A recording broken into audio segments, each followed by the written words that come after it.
संगठन की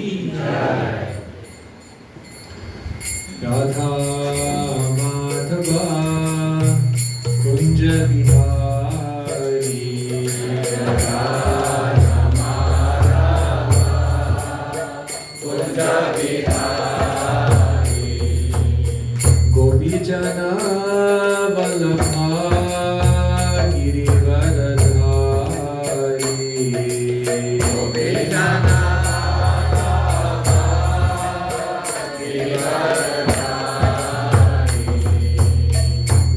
Jana Vallabha Girivaradhari Jana Vallabha Girivaradhari Yashodanandana Vraja Janaranjana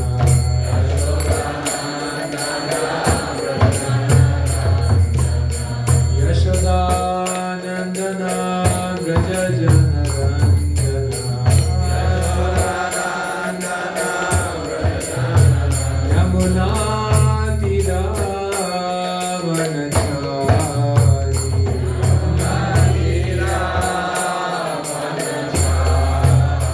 Yamuna Tiravanachari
Vasudevaya. Om Namo Bhagavate Vasudevaya. Om Namo Bhagavate Vasudevaya. Om Namo Bhagavate Vasudevaya. Om Namo Bhagavate Vasudevaya. Om Namo Bhagavate Vasudevaya. Om Ajnanatimirandhasya Jnananjanashalakaya Chakshurunmilitam Yena Tasmai Shri Gurave Namaha. Shri Chaitanya Manobhishtam Sthapitam Yena Bhutale Swayam Rupa Kadamayam Dadati Swapadantikam Vandeham Shri Guru Shri Yuta Padakamalam Shri Guru Vaishnavamscha Shri Rupam Sagrajatam Sahagana Raghunathanvitam Tam Sajivam Sadvetam Savadhutam Parijana Sahitam Krishna Chaitanya Devam Shri Radha Krishna Padan Sahagana Lalita Shri Vishakhanvitamscha He Krishna Varuna Sindhu Dinabandhu Jagatpate Gopesha Gopika Kanta Radha Kanta Namostute Tapta Kanchana Gaurangi Radhe Vrindavaneshwari Vrishabhanu Sute Devi Pranamami Hari Priye Vancha kalpatarubhyascha kripa sindhubhya eva cha patitanam pavanebhyo vaishnavebhyo namo namaha. Shri Krishna Chaitanya Prabhu Nityananda Shri Advaita Gadadhara Shri Vasudeva Gaur Bhakta Hare Krishna, Krishna Krishna, Hare Hare, Hare Rama, Rama Rama, Hare Hare. Shri Prabhupada ki jai. So today we're discussing this beautiful book, Bhagavad Gita. If you look on the cover of the Bhagavad Gita, then Krishna is smiling a little bit. Arjuna is completely bewildered and Krishna is smiling. Sometimes if you become confused or bewildered and then your friend is there and they are smiling, then it can make you even more bewildered. I'm going through a difficult time here and the person close to you is smiling. So Vishwanath Chakravarti Thakur, he asked the question, why is Krishna smiling? Vishwanath says there are 3 reasons. He's saying because the most heroic, the most successful, Dhananjaya, the one who has won all the wealth, this powerful person has become like a mouse. And then he says, Vishwanath says, Krishna is smiling because he is just the chariot driver. He is just the menial servant. Now all of a sudden he has become the teacher. He has become the person on the high seat because Arjuna is asking him questions. And Vishwanath says Krishna is also now smiling because the battlefield where everyone is just meant to kill each other has become a classroom.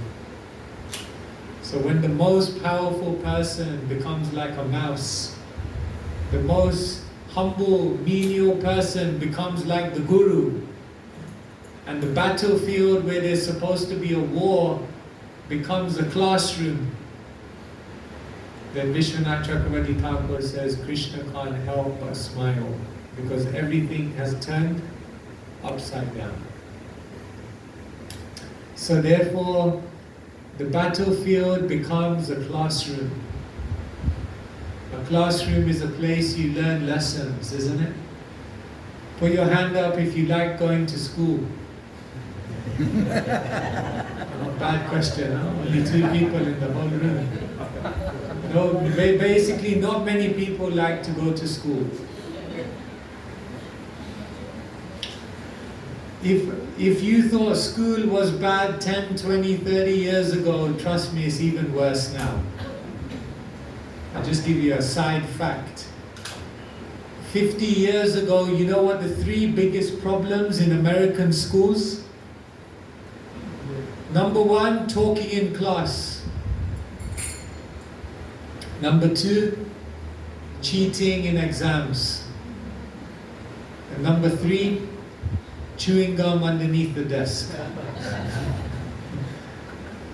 These were the 3 biggest problems 50 years ago. You want to know the 3 biggest problems in American schools now? Number 1, gun crime. Number 2, teenage pregnancy.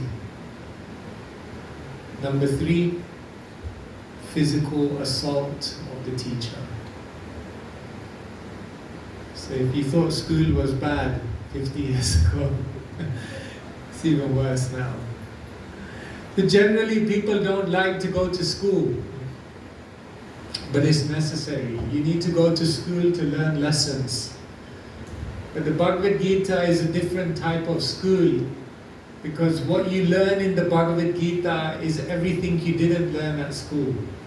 Everything you didn't learn at school, you learn in the Bhagavad Gita.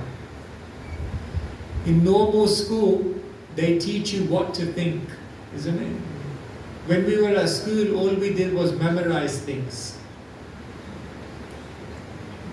The only question in class we used to ask the teacher was, is this going to be in the exam?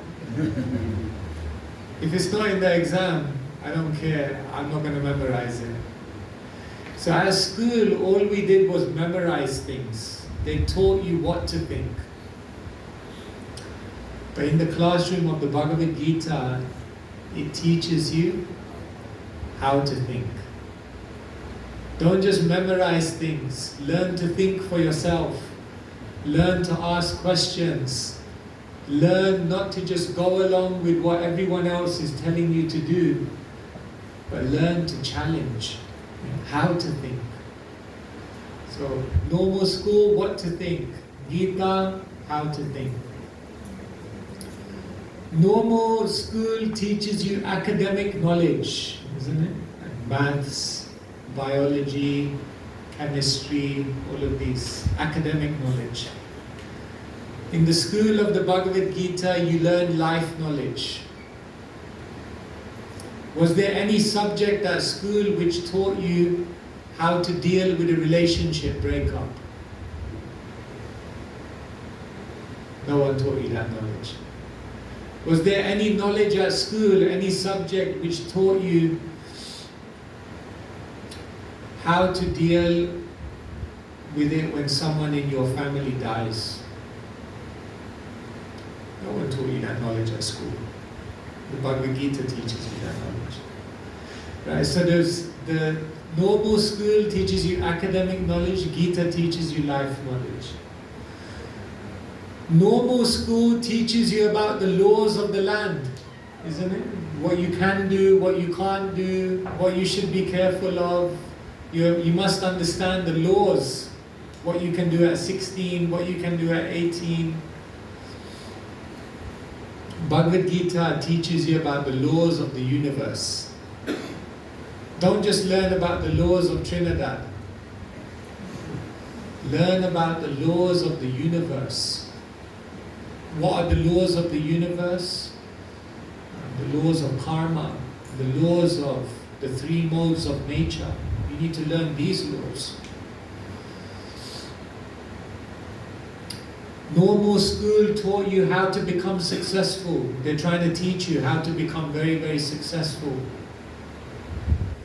But the Bhagavad Gita also teaches you how to deal with failure. Did they teach you in school how to deal with failure? No. In the world, they teach you how to earn money. In school, they're teaching you how to become very rich. But the Bhagavad Gita teaches you how to spend money, how to give money, how to offer charity. Because if you have all the money in the world, but you don't know how to spend it with generosity, all of that money will make you depressed. So can you see how the Bhagavad Gita is, the world teaches you, the material school will teach you skill set, isn't it? They teach you skills, how to do different things. Bhagavad Gita teaches you mindset, how to be humble, how to be tolerant, how to avoid greed, how to be truthful. Material education only teaches you competence, but Bhagavad Gita teaches you character. So like this, when you look closely, then you realize that everything you didn't learn in school, you can learn through the Bhagavad Gita. Because the battlefield of Kurukshetra has become a classroom. So therefore it's said that everyone should read the Bhagavad Gita. Actually, Lord Shiva, Shankar, he says, Maline Moshanam Pumsham Jalashnanam Dine Dine Gita Shakrit Bhashishnaanam Samsara Malanashanam. It's very simple, very easy to understand. Jala means water. Shnana means bath. Dine, dine, day after day. Every single day we take a bath with water to cleanse the body. So what Shiva says is that similarly every single day, Gita Shakrit Bhashi Shnanam. Bhasha means a language. Gita Bhasha means Krishna's words or Krishna's language. Every day you should bathe in Gita Bhasha, Krishna's words. Why? Because that will cleanse the mind, that will cleanse the consciousness, that will cleanse the heart. It doesn't matter how many showers you take with water, you can't clean your heart. You can't clean your mind. But when you bathe in the words of the Bhagavad Gita, then you bathe your mind. See? The problems are not out there, the problems are in the mind. One lady, she came to the doctor and she said, I'm about to die. So the doctor said, why? She said, I went swimming, and while I was swimming in the pond, I accidentally swallowed a frog. So there's a frog in my stomach and it's alive. The doctor said, I studied medicine for 7 years, I never heard of this, it's not possible. There's no way you can have a living frog in your stomach. She said, no, I'm convinced there's a frog in my stomach, you have to operate on me. You have to take it out, otherwise I'm going to die. So the doctor couldn't convince her, so finally he said to her, okay, let me try. So he gave her some pills, she went to sleep. The doctor came out of the surgery, he drove down to the pond, he picked up a frog. He came back to the surgery, she woke up. He said, you are right. I opened you up and I found there was a frog. She said, I told you there was a frog. I was feeling so sick. Now I feel so much better. I feel so much better. So then the doctor thought, my God, my medical degree came in useful. But then what happened is 1 week later she came back knocking on the surgery. He said, what's the problem? He said, what's the problem? I took the frog out, there's no problem. She said, yeah, you took the frog out, you did a great job. But I got another problem now. The frog that was in there laid some eggs, there's another 3 frogs. Can you deal with it again? See, if you try to solve the problem superficially, the problem keeps coming back. The Gita teaches you don't solve the problem superficially. You have to solve the problem at the root. And therefore, what Krishna is teaching Arjuna is how to find real solutions to the problems of life. Not external solutions, not temporary solutions, but solutions that will actually resolve all of the problems that we have. So, oftentimes what we do in the Gita is we glorify Krishna's wisdom. Am I right? Krishna's amazing verses Krishna gives, teachings. Nehinosmin, you're not this body, you are the soul. Amazing teaching. Krishna says, Matras Parashas, the Konteya, happiness and distress comes and goes like the seasons. So all these very, very famous verses of wisdom we glorify. But did you know there would be no Gita if Arjuna didn't ask good questions? Before Krishna can give good answers, somebody has to ask good questions. The problem in the world today is that people are not asking, forget good questions, people are not asking any questions. Most people are just going along with everything that they're told in life without questioning it. So when you ask good questions, then you can get good answers. Therefore we have a book, Perfect Questions, Perfect Answers. I tell you a story, it's a very heavy story. Can I tell you? It's a heavy story, but I'll tell you the story. It's a powerful story. As we know, about 80 years ago, 70, 80 years ago, there was Adolf Hitler. And Hitler was convinced that there was one race in this world that needed to be killed. And who was that? Jewish people. So therefore, the Nazi troops would go into different cities in Germany and Poland and so many places. They would break open the homes of Jewish people. They would capture all of them, send them on a train, and send them to the concentration camp. You can go to some of these concentration camps even today, they're still there, like Auschwitz, Ravensbrück, like this.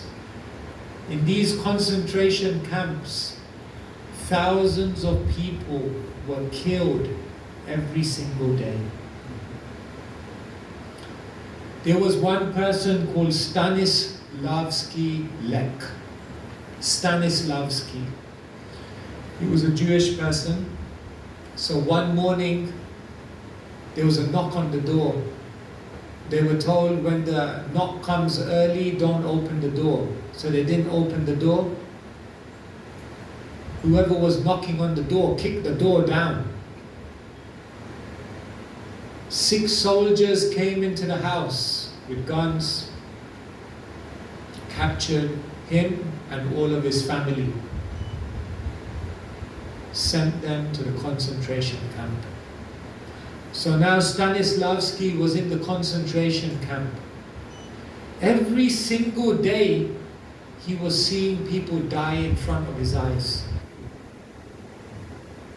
At one point he saw 1, 2, 3, all of his family members die in front of him. He was surrounded by people, and you can imagine everyone was asking the question, how could this happen? How could there be so much suffering? How could God allow such a thing to happen? Stanislavski asked the same question. How could there be so much suffering in this world? But one day, he started asking a different question. He didn't ask the question, how could there be so much suffering? He started asking the question, how can I get out of here? When he said that question to his friends said, are you stupid?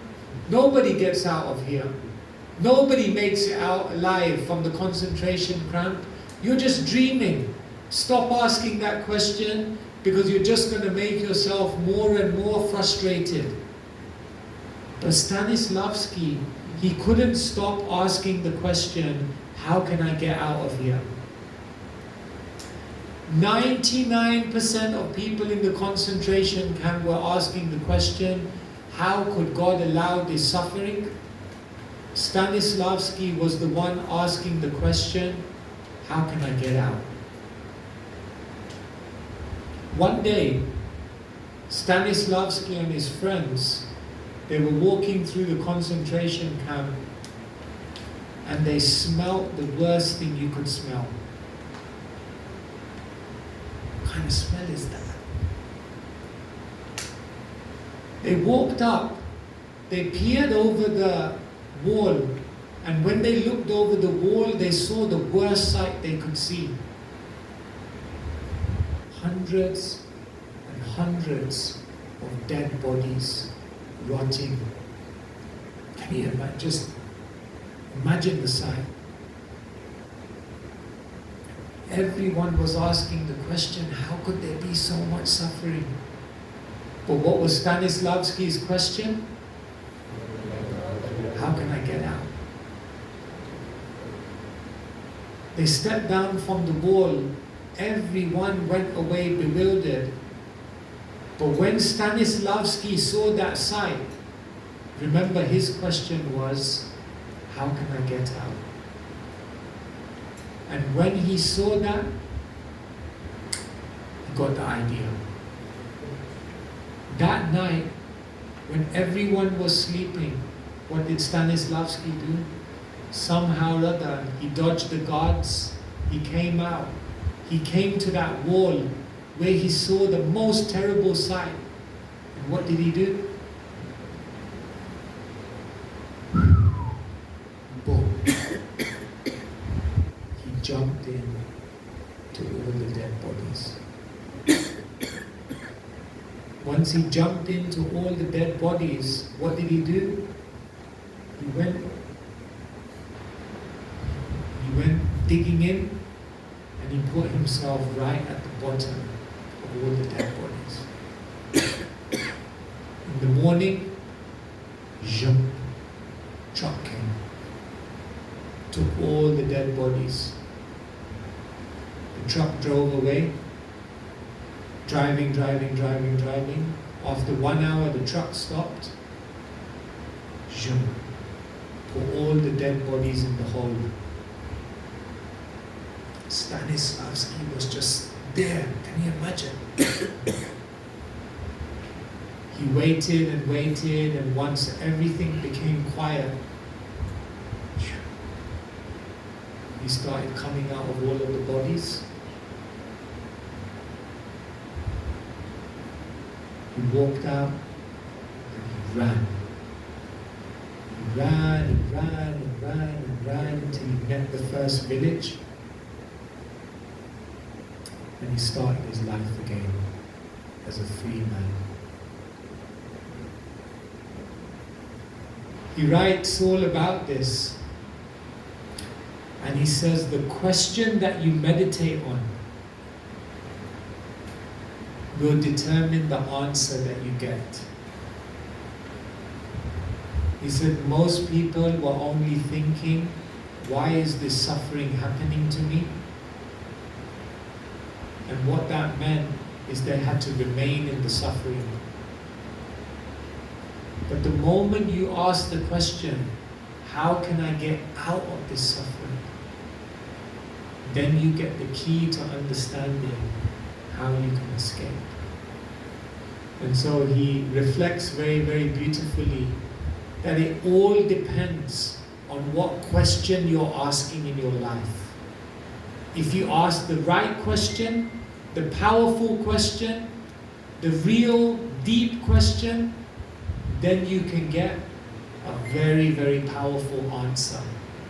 And if you get that powerful answer, then you can become free. But if you don't become free, you have to remain within the prison of suffering. So Arjuna, we don't often glorify Arjuna so much for his questions. But actually, his very, very powerful questions give Krishna the opportunity to give very, very powerful answers. Who knows how many questions Arjuna asks in the Bhagavad Gita? Any idea? How many? There's 700 verses. How many questions do you think Arjuna asks? 17. 17! Exactly. 17 questions.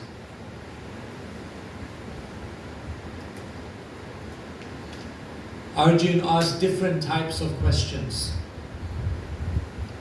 One type of question Arjuna asked to Krishna, I don't understand what you're telling me. For example, Arjuna says to Krishna, on one hand you're telling me to be spiritual, and then on another hand you're telling me to fight. How can I be spiritual and how can I fight at the same time? I don't understand it. So sometimes you have to come in front of Krishna and you have to say, I don't understand. And Krishna will give you the answer. Another type of question Arjuna asks, he says to Krishna, I understand, but it doesn't make logical sense to me. For example, in the beginning of the 4th chapter, Krishna says, I already gave this knowledge to the sun god many, many thousands of years ago. So Arjuna looks at Krishna and he says, I understand what you're saying, but it doesn't make logical sense. How could you have taught the sun god thousands of years ago when you're standing here in front of me now? What does Krishna say?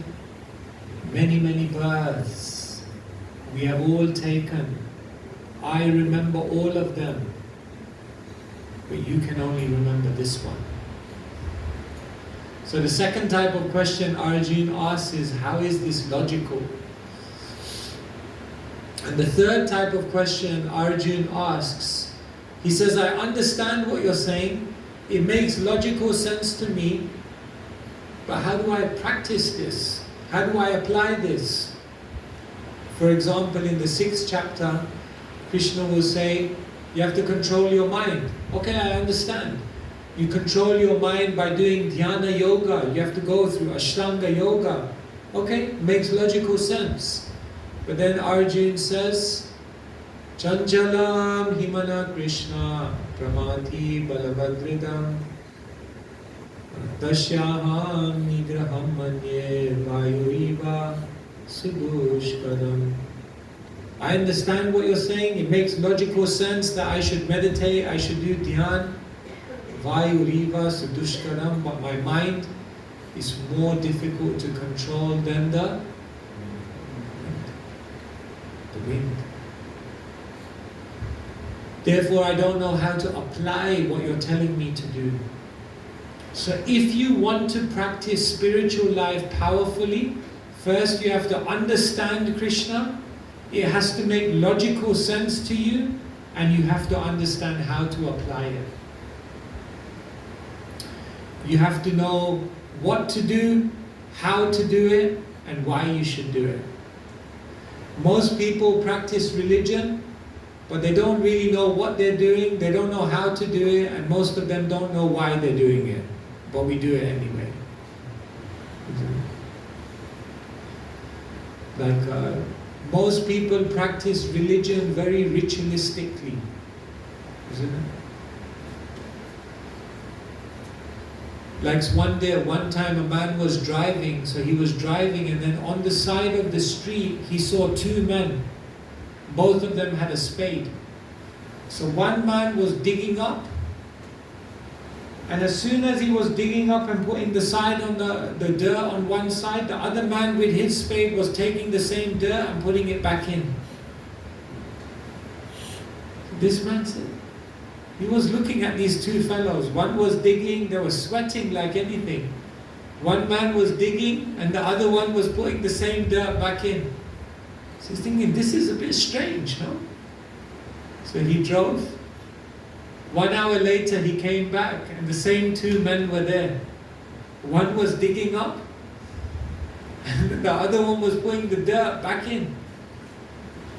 So he was confused. He went up to these two people. He said, what's the meaning of this? He said, one of you is digging, the other one's putting back in. They said, yeah. It's our job. He said, what kind of job is this? He said, we're planting trees. But the third person who puts the seed in is sick today. But we have to keep doing our job. So sometimes religion is like this. People just do the ritual, but they miss the point. They don't understand what they're doing, why they're doing it, how they should do it, but they just keep on doing it ritualistically. So Bhagavad Gita means we should ask good questions. We should understand why we're doing what we're doing, how we should do it, what we should do. And if we have good questions like Arjuna, then we can get the perfect answers from Krishna. And therefore the Bhagavad Gita will teach you what you didn't learn in school. And so there are 5 topics. These 5 topics of the Gita are very powerful. Jiva, the soul. Prakriti, the material world. Ishvara, Supreme Person. Kala, time. Karma, action and reaction. These are the 5 truths. If you understand them, you can answer any question in the world. Therefore, Arjuna is coming up with so many questions, but Krishna can give all the answers because Krishna teaches him the 5 tattvas. If you understand the 5 tattvas, you can get the answer to any question, any conceivable question that someone could come up with. So that's why the Bhagavad Gita is so powerful. Because Arjuna asks a question, amazing questions, Krishna reveals the 5 tattvas, and once Krishna reveals the 5 tattvas, there's no question that's left unanswered. Everything is answered within those 5 truths. So therefore, this Bhagavad Gita is very, very powerful. So one final thing before I open up for questions, so think of whatever questions you have. The Bhagavad Gita is very powerful, and the analogy that's given, Sarvapa Nishado Gavo Dogda Go Palanandana Parthavatsa Sudhir Bhokta Dugdam Gitam Ritam Mahat. Sarvapa Nishado Gavo. You can compare all of the scriptures to a cow. Compare all the scriptures to a cow. Dogda, there is a milker of the cow. And who is that? Gopalanandana, Krishna. Krishna is milking. Partha Vatsa, there is a Vatsa, a calf, who is drinking from the cow. And who is that? Partha, Arjuna. So one may say, okay, the cow is all of the scriptures, Krishna is milking the cow, Arjuna is drinking the milk. What's the milk? Dugdam, Geetam, Mridam Mahat. The milk is Bhagavad Gita. In other words, why does a cow exist? To give milk. So why do all of the scriptures exist? To give the knowledge of the Bhagavad Gita. So therefore Prabhupada said, if you read this one book, you can become perfect. So you have to read it. That's the great opportunity. Hare Krishna, Krishna Krishna, Hare Hare, Hare Rama, Rama Rama, Hare Hare, Shri Prabhupada ki jai. Okay, so anyone have any questions? Yes, Prabhu. Nice and loud. Actually, it's 3 verses of Gita. 3 verses of Gita. Yeah. To me, the book was not implicit enough, so I'm asking you. Take the mic. Take the mic.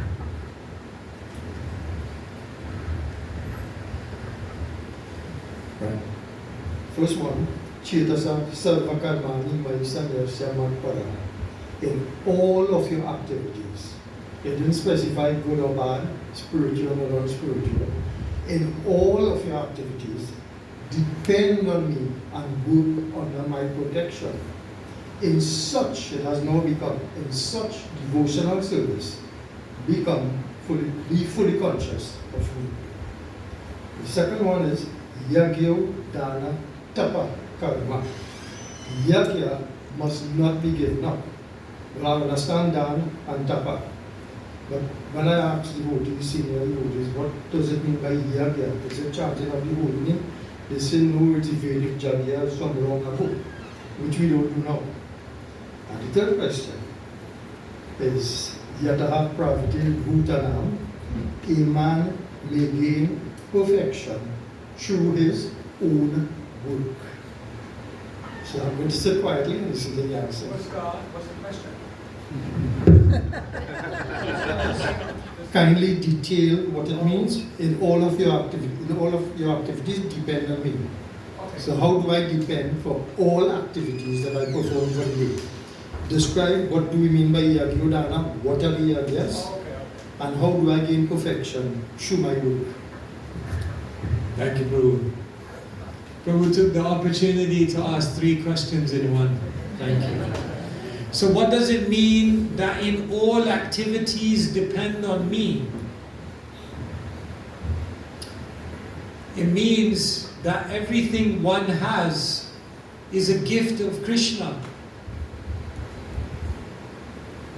Etavad janma safalyam dehinam yadehishu praner arthe dhiya vacha shreya acharanam sada. To do activities, you need 4 things. Prana, energy. Artha, some kind of facility. Dhiya, intelligence. Vacha, your words. If you don't have these 4 things, you can't do any activity. And where do these 4 things come from? Krishna. Therefore, in all activities depend on me means understand that in any activity you can't do it if Krishna doesn't supply you with the energy, the intelligence, the ability, the words, the facilities to do it. You can't do it, we can't do anything. So therefore, Krishna gives us a body, Krishna gives us intelligence, and therefore we have to depend on Him. So whenever you're doing any activity, you have to realize, I'm not an independent. Nobody is self-made here. Nobody is doing it off their own power, because if Krishna wanted to remove something in one flash, He won't be able to do anything. Therefore, Cetasa sarvakarmani mayi sanyasya matparaha. You have to depend on me. Yagya, what does yagya mean? That then is described in Bhagavatam. Krishna Varnam Tvisa Krishnam Sangopam Dastra Parshadam Yagyai Sankirtaner Prayer Yajantihi Sumedha Shava. If you're Sumedha, if you're very, very intelligent, then you will do the yagya of this age. What is the yagya of this age? Yagya Sankirtaner Prayer. Chant the holy name, spread the glories of Krishna, serve the Sankirtan mission. This is the yagya. This is what Bhagavatam is saying. And the final verse is, use your duty. Yes, each one of us have a dharma. Some of us are brahmanas, some of us are kshatriyas, some of us are vaishyas, some of us are brahmacharis, some of us grihastas, some are brahmastras. There's many combinations. So anyway, whatever it is, find your varna, find your ashram, do your duty, and then dedicate it to Krishna. So if you're a grihasta, be a good grihasta. Every ashram has a defect in Kali Yuga. So the defect of brahmacharis is that they're not clean. Go and check the brahmachari ashram. The defect of grihastas, you know what the defect of grihastas is in Kali Yuga? You don't know? They don't give charity. In previous ages, the doors were open. Anyone can walk into your home. Nowadays, beware of the dogs. The security systems, you have to sometimes.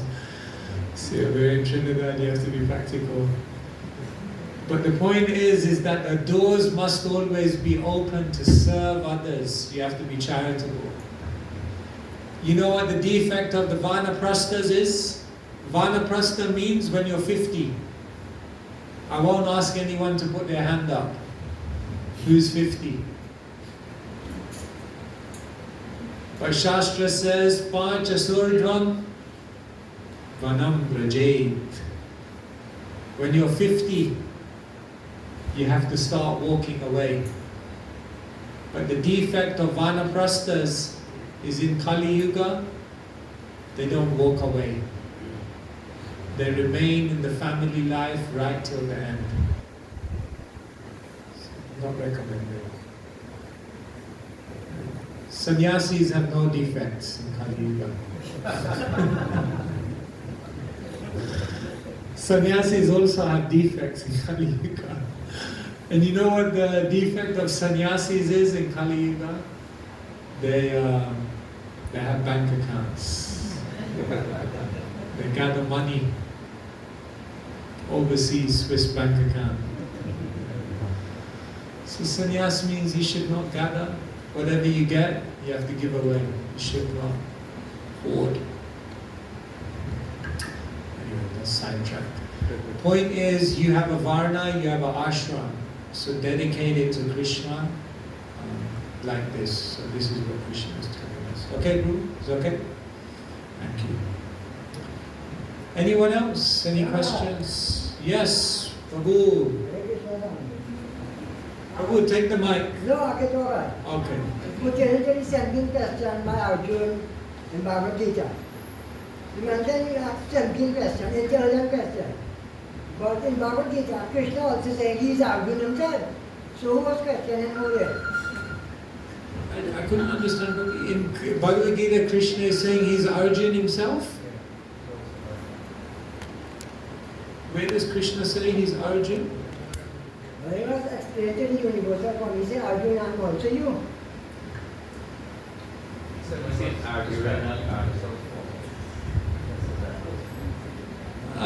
No, in the universal form, Krishna is saying everything is within me. Krishna looks at Arjun and what does he say? Na tvevaham jatunasham na tvam ne me janadipa na cheva na bhavishyama sarvevayam mataparam. Krishna looks at Arjun and he said, never was there a time when I did not exist, nor you, nor all these kings, nor in the future shall any of us cease to be. Krishna says, I am the Supreme Personality of Godhead, you're my servant. So I don't know where Krishna says that I am Arjun. Krishna says to Arjun, everything is within me. Maya tatam idam sarvam. Everything is in me. I am in everything. And at the same time, I'm separate from everyone. So Krishna is Achintya Beda Beda Tattva. He is simultaneously one and different from all living beings. Does that make sense? So we are simultaneously one and different from Krishna. So Arjun and Krishna are different personalities.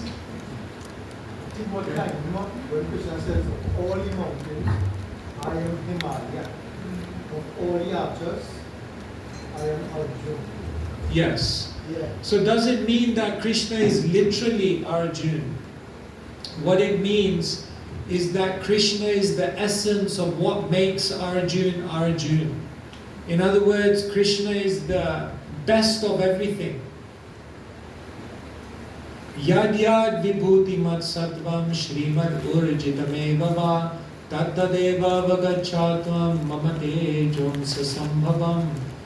Krishna says, know that everything glorious, everything powerful and beautiful in this world comes from but one spark of my splendor. So when Krishna says, I am the Himalayas, or I am Varuna, or whatever it may be, what Krishna is saying is that I am the opulence that makes these things so glorious. Does that make sense? You have to understand. So like for example, Krishna made today, I don't know, he may say, of all the phones, I am iPhone 18. Or Krishna may say, of cars, I'm the Maserati. Of football teams, I'm Spain. But it doesn't mean Krishna is literally Spain. What it means is that Krishna is the best of the best. He's the best of everything. So of all archers, there's no better archer than Arjun. So that opulence comes from Krishna. But Arjun and Krishna are different. Arjun is Krishna's eternal servant. Alright? Any other questions? I'll ask one now. Yes. Why did Krishna reveal himself to Arjuna, and what made Arjuna so special to be able to ask the 17 questions, receive feedback? Excellent question. Yeah, what made Arjuna so special? Why didn't Krishna speak Bhagavad Gita to Yudhishthira? Why didn't Krishna speak it to Bhima? Bhima would probably go hungry while he was speaking.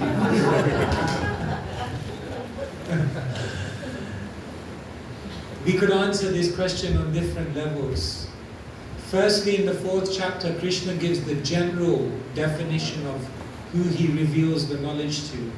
Sa evaya maya tedya yoga prokta puratanaha bhakto sime sakha cheti rahasyam hyadadutamam. Krishna says to Arjuna, I'm revealing this knowledge to you today, this rahasya, confidential knowledge. Why? Bhakto sime sakha cheti. Because you're a devotee and because you're friendly. Because you're my devotee and because you're my friend. I'm revealing this knowledge to you. But someone may say, yeah, but Yudhishthira is also a devotee and a friend. So why Arjuna? So one commentator gives another reason. He says, because there was no one more powerful, influential, successful, and influential than Arjuna. Everyone on the battlefield was looking at Arjuna. But Krishna wanted to show that even if you're powerful, influential, strong, even if you've won all the wealth, even if you're the one that everyone in the world is looking towards, if you don't have transcendental knowledge, you will again become bewildered, just like everyone else. Arjuna was Dhananjaya, one who had won all the wealth. Krishna wanted to show, it doesn't matter if you win all the wealth, you get bewildered if you don't have knowledge.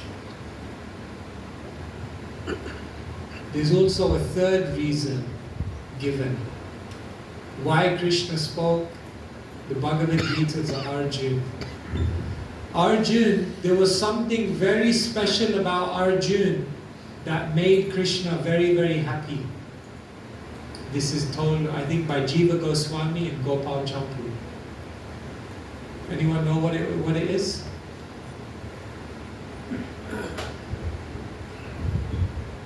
In Vrindavan, Krishna had many sakhas, friends.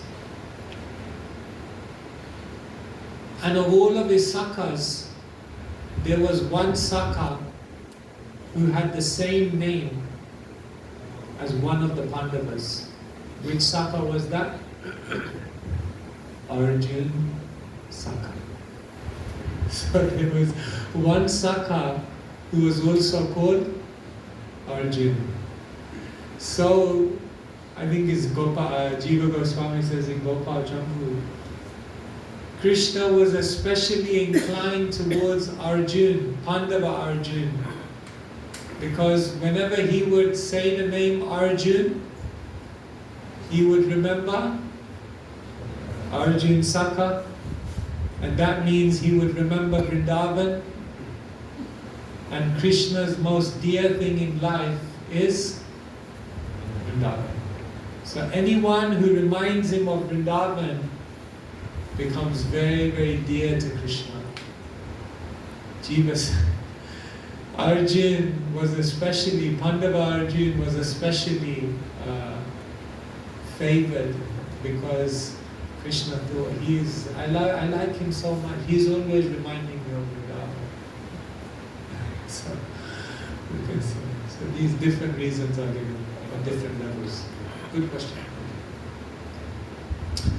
Anyone else?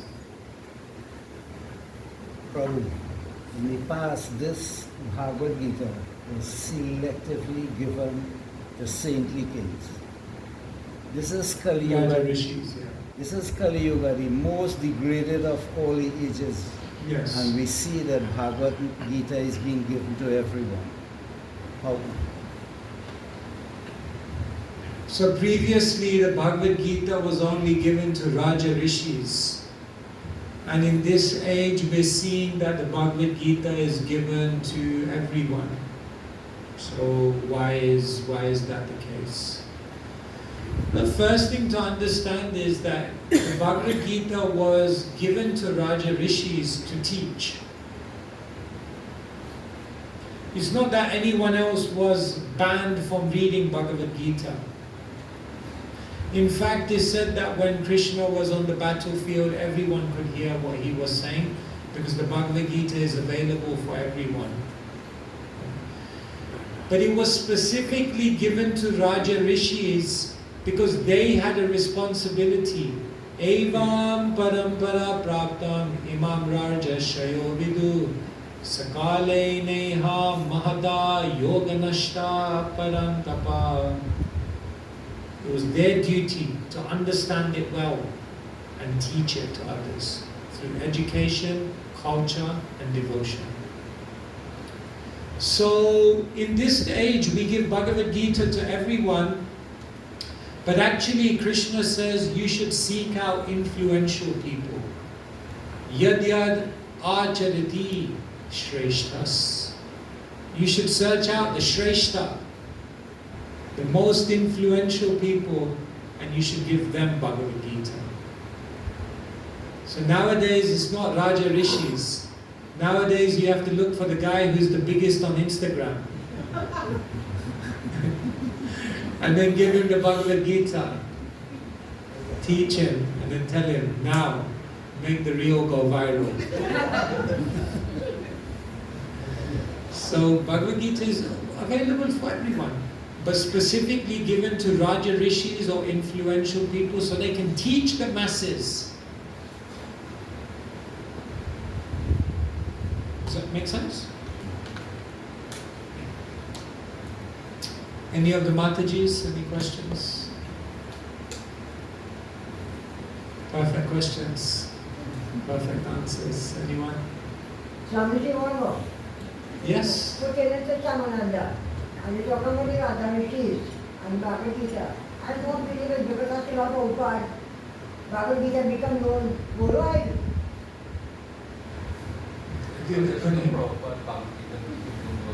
Yes, because of Prabhupada, Bhagavad Gita became known worldwide. You're asking me? Don't tell us. You're telling me?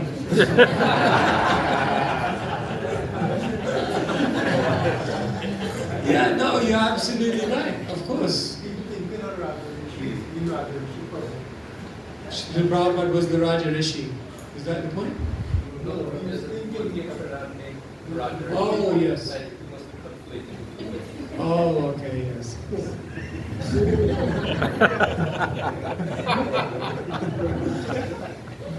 Yeah, Prabhupada is the ambassador, and then we have many Raja Rishis. We have a Raja Rishi in Prabhu in Trinidad also. He does, right? Zoom classes every day. There you go. He's fulfilling the purport of his name. So, yes, teaching the masses. Good. Anyone else? Alright, so should we finish here? Finish here. Thank you so much. Srila Prabhupada ki jai. Hare Krishna. Keshava Maharaj ki jai.